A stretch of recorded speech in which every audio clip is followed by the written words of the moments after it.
छत्तीसगढ़ी गाने देखने के लिए हमारे YouTube चैनल को सब्सक्राइब करें और नए अपडेट्स जानने के लिए बेल आइकन के बटन को क्लिक करें।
खुशी के त्योहार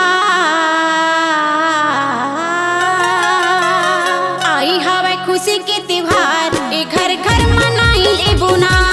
श्रद्धा सुमन के उपहार बाबा जी ला भेंट दे बुना। Happy birthday to you, happy birthday to you.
के बोला जयकार जयकारा लगाई ले बुना श्रद्धा सुमन के उपहार बाबा जी ला भेंट दे बुना happy birthday to you happy birthday to you Guru Ghasidas ji के आज जन्मदिन मनाई ले बुना श्रद्धा सुमन के उपहार बाबा जी ला भेंट दे बुना happy birthday to you happy birthday to you happy birthday to you happy birthday to you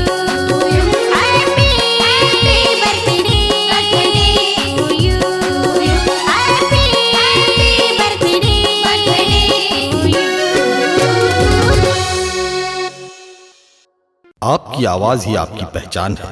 यदि आप अपनी आवाज को एक नया आयाम देना चाहते हैं तो चले आइए मल्टी ट्रैक डिजिटल रिकॉर्डिंग के लिए AVM audio video studio Khamtarai Raipur. Mobile number 9301523929 और 7869646201। यदि आप नए एवं पुराने गीत सुनना चाहते हैं तो avmgana.com में जाकर गाना फ्री डाउनलोड करें और YouTube चैनल में AVM गाना और KK कैसेट्स को सब्सक्राइब करें।